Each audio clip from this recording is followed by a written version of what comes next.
Buat kalian udah biasa belajar tajwid dimanapun, di kelas, di sekolah, di TPA, kalian mungkin udah biasa dengar istilah izhar, ikhfa, idgham, tapi kalian udah pernah dengar belum tentang yang namanya naber? Kalau di tempat kalian belajar ngaji itu dibahas tentang naber, kalian beruntung banget karena naber ini termasuk sesuatu yang paling jarang banget dibahas di kelas tajwid atau di tempat-tempat belajar ngaji. Makanya kesalahan banyak banget di seputar umat kita sekarang nih. Orang udah ada yang udah terkenal bacaannya, udah ngajarin ngaji juga, tapi mereka nggak ngajarin naber. Dan banyak juga yang udah ada rekaman-rekaman murotalnya atau rekaman-rekaman dia ngimam sholat gitu kan. Tapi pas kita dengar bacaannya Al-Fatihahnya misalnya, di Al-Fatihah itu ada naber, tapi nabernya itu nggak ada sama sekali. Naber itu seolah jadi kayak hukum bacaan yang udah terlupakan gitu loh. Makanya sekarang kita bakal ngejelasin sama kalian naber, agar pembahasan naber ini terus jadi eksis di kalangan umat muslimin. Let's go! Jadi naber itu apa sih? Apa sih itu naber? Kalau izhar kan jelas, idgham jelas, ikhfa itu apa, iklab juga gimana gitu kan. Kalau naber itu apa? Naber apa nih?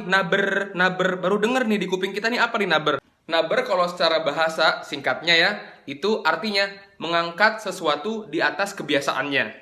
Misal nih kalian lihat kucing jantan sama kucing jantan berantem di jalan. Kucing jantan nih pengen kawinin si betina nih, tapi kucing jantan ini gak terima karena dia naksir juga sama kucing betina nih. Terus kucing ini kan, nah itu suara yang nah itu naber. Terus misal kalian nonton MotoGP nih, nonton F1, pas mobil datang, mobil F1 datang kan di sirkuit ke daerah kalian duduk, itu suara, nah itu naber. Kalian lagi ospek misalnya di kampus-kampus, terus si apa sih cutting apa bahasanya lah, orang-orang yang ngerjain kalian pada kayak, woi, push up yang bener. Nah pas dia ngomong, nah suara itu naber. Kalau dalam ilmu tajwid, naber itu artinya mengangkat suara dengan tujuan menjaga atau memperjelas sifat huruf setelahnya, atau untuk menjaga maknanya. Karena ada beberapa ayat yang kalau kita nggak pakai naber di situ, maknanya bisa samar-samar di kuping kita, bisa jadi makna yang lain, bisa nggak tersampaikan makna yang seharusnya dibacakan di ayat itu. Sini deh biar gue perjelas sama kalian, di Quran tuh gimana sih contoh naber-naber di ayat-ayat Al-Quran. Contohnya ya, yang kita paling sering baca naber, tapi kita nggak sadar namanya itu naber, di Al-Fatihah. Shiratal ladzina an'amta 'alaihim ghairil maghdubi 'alaihim waladdallin. Di bagian olin ngangkat sejenak itu namanya naber. Terus misalnya di surat Abasa, mata'an lakum wa li'an'amikum fa idza ja'atis sakhah. Di sohoh gelombang tadi tuh suara itu naber namanya. Oke, langsung aja kita masuk ke pembahasan kita. Jadi dalam pembacaan Al-Quran ada 5 kondisi di saat ayat itu dibaca naber di situ. Setiap kondisi gue bakal kasih contoh banyak banget. Jadi kalian tuh nggak salah lagi insya Allah pas baca. Jadi keep up sampai akhir video ya. Kalau misalnya agak lama, ini bener-bener dibahas semuanya tentang naber. Jadi kalian jangan sampai kelewatan sedetik pun. Yang pertama yaitu perpindahan bunyi mad ke huruf yang bertasydid, yang ada tasydidnya, ke selain huruf gunnah, yaitu mim sama nun. Tujuannya agar tasydid terbaca dan terdengar dengan baik. Jadi memperjelas tasydid deh di huruf setelahnya.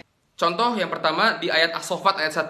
Was-saffati saffa, was-saffati saffa. Bukan was-saffati saffa. Kalau gitu kan nggak jelas. Ini setelah so yang panjang tuh yang ada matnya ya, itu fa-nya ada tasdid apa nggak ada tasdid, kan nggak jelas kalau kita baca was-saffati saffa. Apa bedanya sama kalau nggak ada tasdidnya?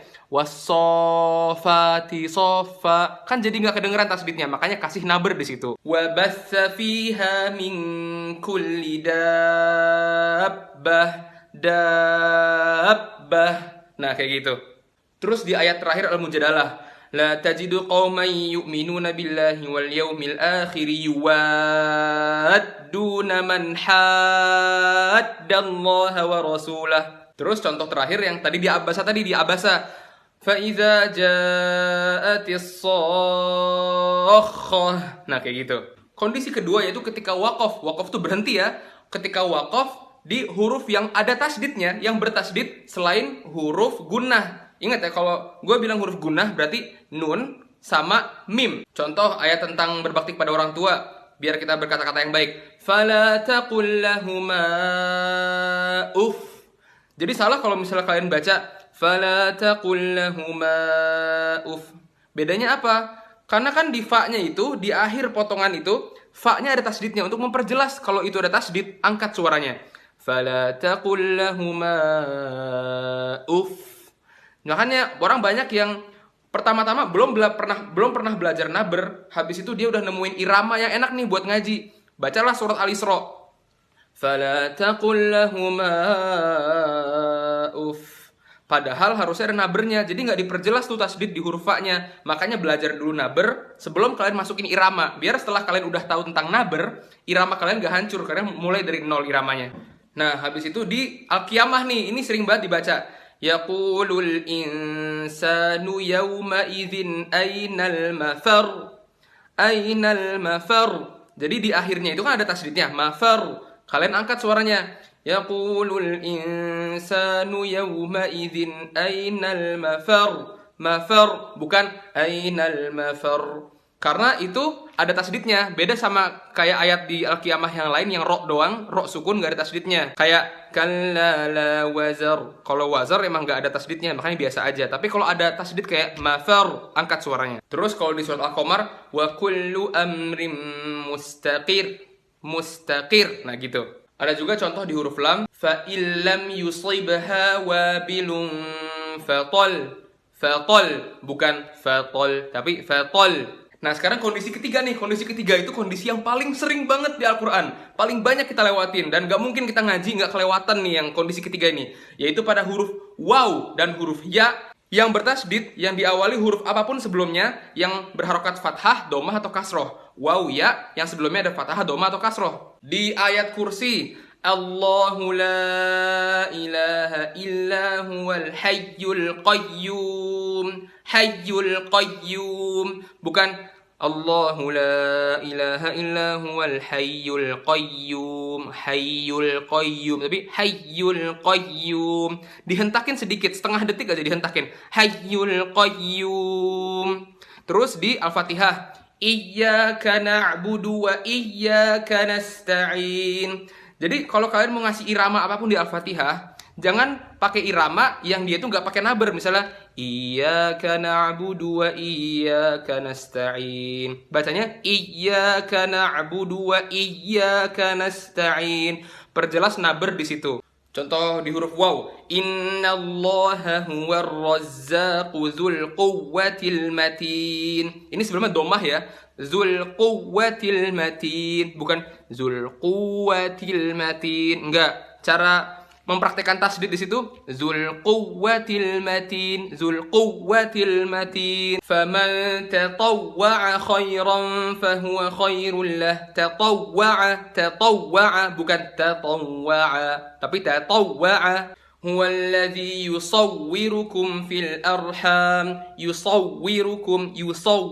Kondisi keempat juga banyak, yaitu ketika waqaf, berhenti di yang akhirnya itu huruf hamzah. Tahu ya hamzah ya?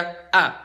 Huruf hamzah yang berada atau jatuh lokasi hamzah tersebut setelah bunyi mat. Tujuan untuk memperjelas hamzah tersebut. Contohnya, kalian sering banget di akhir ayat ada kata ma yasha. Yasha. Kadzalika Allahu yaf'alu ma yasha. Jadi sebelum berhenti sya. Jadi pas ngerem itu udah setelah diangkat suaranya. Yasha. Ma amilna alaihi min su'. Jadi ngeremnya itu bukan bukan yang penting ditahan gitu aja, tapi ditambahin angkat suaranya sedikit, hentak sedikit aja. Alaihim dairatus sawu wa yakhshallaha min ibadihil ulama. Terus ada ayat lain yang ada kata aulia. Contoh lain di surat Fussilat ya. Qalu antaqana Allahu allazi antaqa kulla syai'. Nah, kalau ini lokasi terakhir terjadinya naber ya. Ini agak-agak sulit sih karena kita harus ngelihat arti juga dan kita harus paham juga tentang huruf ini, yaitu pada alif tasniyah. Alif tasniyah itu artinya alif yang menunjukkan kalau ini tuh untuk dua orang, bukan satu orang yang disebut di ayat tersebut. Alif tasniyah itu ketemu sama hamzah wasol agar terbedakan antara domir mufrad sama musanna, agar kita tahu ini tuh ayat yang diperjelas tuh untuk ada dua orang di situ pelakunya, bukan satu orang doang. Jadi tambahin naber di situ. Contoh di surat Yusuf, wastabaqal bab, wastabaqal bab, dua orang, wastabaqo, ada alif di situ. Jadi bukan wastabaqal bab. Bedanya apa kalau ada satu orang sama dua orang, kan nggak jelas, jadi tambahin naber di situ. Falamma zaqash syajarah, zaqash syajarah kan dua orang, Adam sama Hawa, bukan zaqash syajarah Adam sendirian gitu kan, enggak, berdua. Falamma zaqash syajarata badat lahuma sawatuhuma wa qala alhamdulillahilladzi faddalana.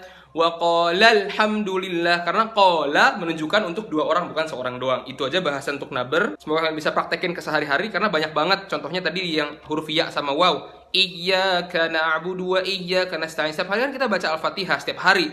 Terus juga di ma yasha yang ada hamzah di akhirnya setelah mat. Itu juga sering banget. Wassalamualaikum warahmatullahi wabarakatuh.